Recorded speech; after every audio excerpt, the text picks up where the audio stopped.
What that Gucci smelling like, y'all? You made man miss a dime still here.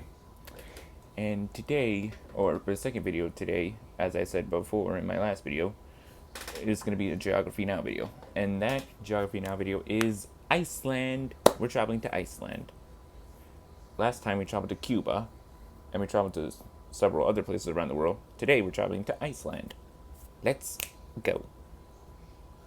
Guys, as you know, I went to Iceland earlier this year, and in all honesty, if you just want to get a real taste of Iceland better than I could ever provide, check out my friend, this guy, Ásgeir. Subscribe to his channel. He helped me out when I was there, and he knows Iceland. Ásgeir, check out the Ás. Yeah, keep that one, bro. All for you. It's time to learn geography now! Hey everyone, I'm your host Barbie. So, full disclosure before we start, my pronunciation for Icelandic words is gonna suck so bad in this episode. I do not advise you to play a drinking game for every time I mispronounce something. You will get alcohol poisoning and you might die. I repeat, you could die watching this. Bum, bum, bum. Political Iceland! Just the name invokes an obvious clue about where it is geographically. First of all, the country is located at the confluence of the Atlantic and Arctic Oceans east of Greenland and just south of the Arctic Circle. The country is divided into 6 constituencies, 3 big ones, and 3 of which are confusing because they basically just split up the most populous areas in the west. Reykjavik is the capital and the northernmost capital in the world, which is split into 2 constituencies, north and south, whereas the southwest constituency is divided into 4 non-contiguous exclaves, but they still act as 1 constituency, not 4. So it's 6 small separate entities that act as 3 constituencies. Get it? No. Great! This was done to help with the imbalance of the sparsely populated outer regions with voting, since about a third of the entire country is located in the Reykjavik metropolitan area. Nonetheless, most of the country still refers to areas being located in the traditional 8 region zones, which are divided like this. The country has many domestic airports, but the one large-scale international airport is Keflavik International, and the next 2 busiest ones are Reykjavik and Akureyri. Reykjavik and Akureyri are domestic airports except for seasonal service to Greenland internationally. Iceland's domain is mostly encompassed around the main island, however they do own some smaller islands and archipelagos off their coasts, the most populated ones being Heimaey, Hrísey, and Grímsey, and some in the south, like the newest island that just popped up in the 60s, Surtsey, which is off limits to anyone except permitted scientists who study it. Otherwise, Iceland may be rugged, but the islanders sure have paved a way for you to see it all. The Ring Road. This guide takes you all around the entire country, and depending on how much time you want to stop and see the sights, it could take you anywhere between 4-ish to 7 days to complete. Hey Brandon, you went on the Ring Road, right? Yeah! How long did it take you? About 9 days. Okay, maybe my facts were wrong. Otherwise, some top notable man-made sites and landmarks might include the National Gallery, the Viking World Museum, the stone carvings of Paul Guðmundsson, the U.S. Navy D-3 plane wreckage site, the Viking Village, the Sea Monster Museum, pretty much all of Akureyri, the Whale Museum, the Design Center. All over the countryside, you can find turf houses with grass on their roofs, the country's iconic landmark and beautifully constructed icicle-shaped church,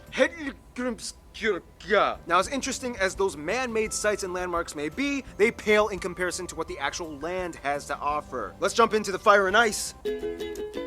Bum, bum, bum. Alright, let me just put it this way. Iceland doesn't need an amusement park or roller coasters because the entire island is just like a wonderland in itself. First of all, Iceland is the 18th largest island in the world and the 2nd largest in all of Europe. The entire country lies transected on the mid-Atlantic range, which divides the North American tectonic plate with the Eurasian plate, splitting open about 2 centimeters every year. You can even see the divide for yourself with your own eyes. Nearby Reykjavik at Thingvellir, with the largest natural lake, the land splits open and you can literally walk from Eurasia to North America. Underneath the waters, you can get even closer to the divide at the Silfra, that was easy, known as the clearest water diving spot in the world, where visibility can go up to 100 meters. Over 80% of the country is mountainous, with the tallest point, Hvannadalshnúkur. 11% of the country is covered with 6 main glaciers, the largest one in the southeast, Vatnajökull, and the smallest one, which just erupted in 2010, Eyjafjallajökull. With hundreds of volcanoes and about 30 of them are consistently active, as the longest river, the Þjórsá, meanders through the deep central Hofsjökull glacier to the ocean. So basically, the entire island is geothermal. Everywhere you go, chances are you can probably find a natural hot spring hidden somewhere in the remote wilderness. Not only that, but Iceland also harbors and capitalizes off of this unique, valuable resource as much as possible. When the first Vikings came in, they were like, "Wow, it is cold in here. I mean, I knew Norway was chilly, but dang!" is there anything here we can use to not, like, freeze to death? Yeah, they killed a lot of sheep and made more wool clothing, but then eventually they found out how to generate power with the hot springs. Geothermal energy provides about a quarter of the country's power alone, and the rest is mostly hydroelectric from dams and renewable sources. Nonetheless, only about 1% of their land is arable, mostly confined to the south peripheral lowlands where root vegetables and kale and cabbage and cauliflower are grown, alongside numerous geothermal heated greenhouses that harvest warm climate produce like tomatoes, cucumbers, and yes, even bananas, making Iceland the northernmost banana producing country in the world. Of course, the country also hosts a unique variety of Arctic wildlife like puffins, foxes, seals, narwhals, and the national animals, the griff falcon, and the famous highly accredited Icelandic horses. By the way, yes, it's true, Iceland is the only country with no mosquitoes. However, they do have two species of midges. He said midget. Midges, which are similar to mosquitoes, and actually one of the species does actually bite, so it's kind of like having mosquitoes anyway. Iceland has biting midget. Keith, just... Speaking of which, traditional Icelandic food is, let's just say, even my Icelandic friend said this. This is so disgusting. Listen to Why the flavor. would anyone eat this? Yeah, let's just say the Vikings had some very unorthodox tactics when it came to food preservation. Dishes like sheep's head, stockfish jerky, head cheese, sheep testicles, and the famous haukar. What is it exactly? Well, let's just say... Hey, so I got the shark, but it's poisonous. How do I eat it?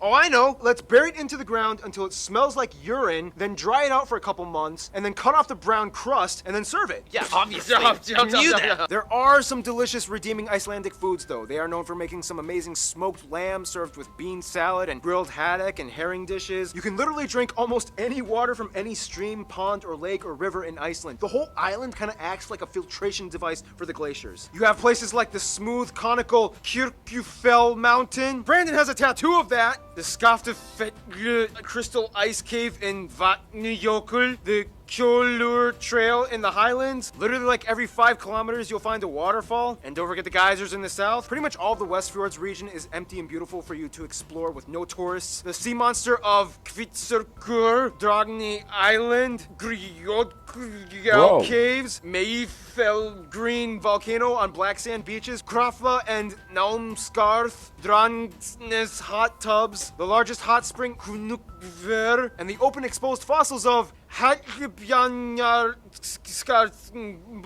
If you went against my disclaimer and played that drinking game, you should be in an ambulance by now. Speaking of drinking, Icelanders are awesome people to socialize with. Let's meet them, shall we? Demographics. Now, if the Nordics were a family, Iceland would be like the little brother that got lost at sea from a shipwreck, got stranded on an island, and became a wild man. First of all, Iceland has a population of about 335,000 people and is the most sparsely populated country in Europe. About 92% of the country identifies as ethnically Icelandic, about 4% are Polish, and the remainder are other immigrants from all over, mostly Nordic, West European, and a few Asians mixed in as well. They also use the Icelandic kroner as their currency, they use the Type C plug outlet, and they drive on the right side of the road. Now, being Icelandic is actually very unique genetically in contrast to the rest of their Nordic cousins. Basically, way back yeehaw, the Vikings were like, hey, we're sick of Norway. Let's make a new home. Oh, but wait. We need women. But most of the Norwegian women were like, So they made a quick stop to the British Isles and kidnapped a bunch of Irish and Celtic women and brought them over. About 70% of all their women, that is. To this day, a typical Icelander actually has a portion of Irish or Celtic roots in their blood. Now, obviously, if you are one of the few lucky people that hasn't ended up in an ambulance yet, you'll have noticed that the Icelandic language is incredibly unique, often touted as one of the hardest languages in the world to learn. I mean, half the time the letters make no sense. F can make a V or a P sound, sometimes P and a T make a F sound, sometimes the G makes a W sound. These two letters both make a Th sound, and sometimes when there's two L's, it makes like a sound. Most Nordic peoples have a hard time cracking the Icelandic code, except for the Faroese people on the Faroe Islands. They seem to have a similar sense of pronunciation and grammar as the Icelanders. Icelandic and Faroese are the closest languages to ancient Norse out of all the Nordic languages. If you give them a script written in ancient Norse, chances are they could probably understand it. Whereas Norwegians, Swedes, and Danes are like, ha! Nope. Now, because of its small population, Icelandic culture is very communal. Chances are everybody either knows each other or they know somebody who knows another person. Therefore, an ingrained sense of trust kind of roots itself in the mindsets of most people. This is why Iceland has one of the lowest crime rates in the entire world, sometimes topping off at number 1. And also, as of 2014, they were elected the world's most peaceful country according to the Global Peace Index. By the way, in Iceland, nobody technically has a surname. They just adopt the last name dependent on their father's first name, and they just add son or dotter after it. So for example, a man named Alex with a father named, I don't know, Bjarki would be named Alex Bjarkison. Or if it was a woman, her last name would be Bjarkidóttir. Gultur. Sorry, Bjarki, you just popped in my head. You rock, man. Hope you're doing well. Icelanders are thrill seekers. They live in an extreme landscape, so they make the best of it, and they will ski, paraglide, rappel, skate, dive, jump, and experience anything that gives them adrenaline. Some of the top notable Icelandic people might include founders of Iceland, Ingolfur Arnarsson and his wife Hedvig and brother Kjorleif, Leif Erikson, the first president Svein Björnsson, musicians Sigur Rós of Monsters and Men, Emiliana Torini, Mum, Gus Gus, of course the most famous resident Björk, Oscar-nominated director Friedrich Thor Friedrichsen, Hutthor Laxness, handball superstar Olafur Stefansson, Magnus Örnskjöld, Fionn Paul, and of course everyone's favorite strongman Hapthor or Thor the Mountain, Julius Björnsson. Now, as small as Iceland is, they've made a huge impact in the world's media outlets. Somewhere in the late 90s and early 2000s, word spread fast, and to this day, tourism is almost getting out of hand as they get over 3 times their own population in tourism every year. Hotels need to be built, staff need to be hired, and diplomacy is key in operating the whole deal. Which brings us to... The friend zone.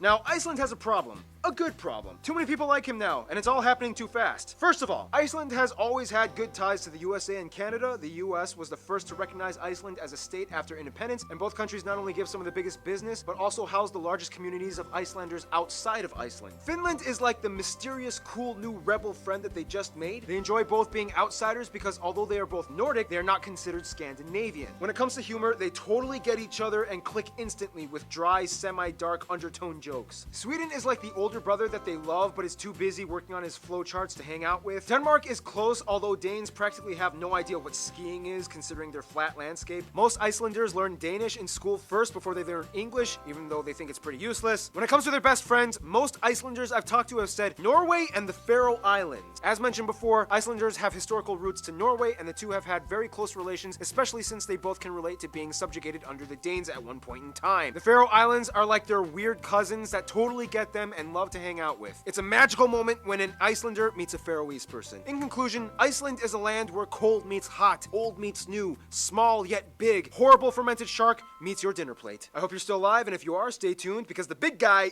India, is coming up next. I've already watched India. So that'll do, ladies and gentlemen.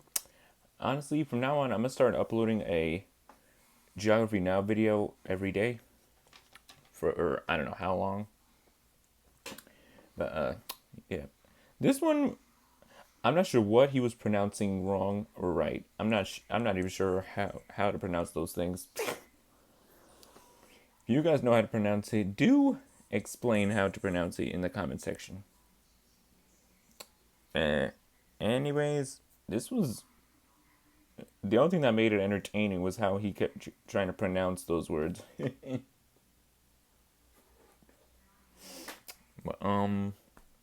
Well, hope you guys enjoyed. Be sure to like, comment, subscribe, and share. And want to watch the original video? Links in the description down below. And as usual, I'm your man, Mr. Dempsey. I'll see you on the next video. Till then, peace.